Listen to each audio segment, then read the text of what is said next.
জন্য প্রায় বলি, কারো উপরে যখন আল্লাহর লানত বর্ষণ হয় তো আল্লাহ তাআলা তার স্বাভাবিক আকল সরায় দেয়, আল্লাহ তাকে তখন পথভ্রষ্ট করে দেয়, আল্লাহ তাআলা তার কানে এবং অন্তরে মোহর মেরে দেয়।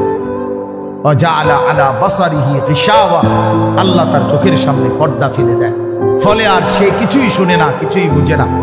কারণ দিল তো বন্ধ, কানও বন্ধ, চোখও বন্ধ, আবদ্ধ।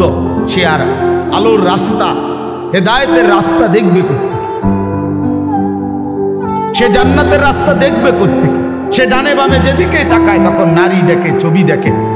সে যখনই হাঁটে চলে তো ছাতের কিছু অসৎ বন্ধু, চরিত্রহীন কিছু লম্পট, এগুলো সারাক্ষণ কোনো মেয়ের কথা, নারীর কথা, উলঙ্গ কথা, অশ্লীল কথা, গালি গালাজ, একটা আরেকটারে লাথি মারে, একটা আরেকটারে ধাক্কা মারে, একটা আরেকটারে দায়িত্ব ধরে।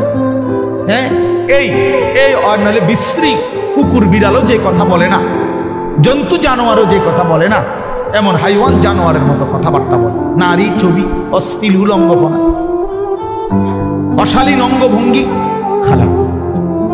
এভাবেই দিন শেষ। ভাত কতগুলো খাইছে, আবার জানোয়ার ঘুমায় গেছে। ভোর হইলে আবার জানোয়ার উঠছে।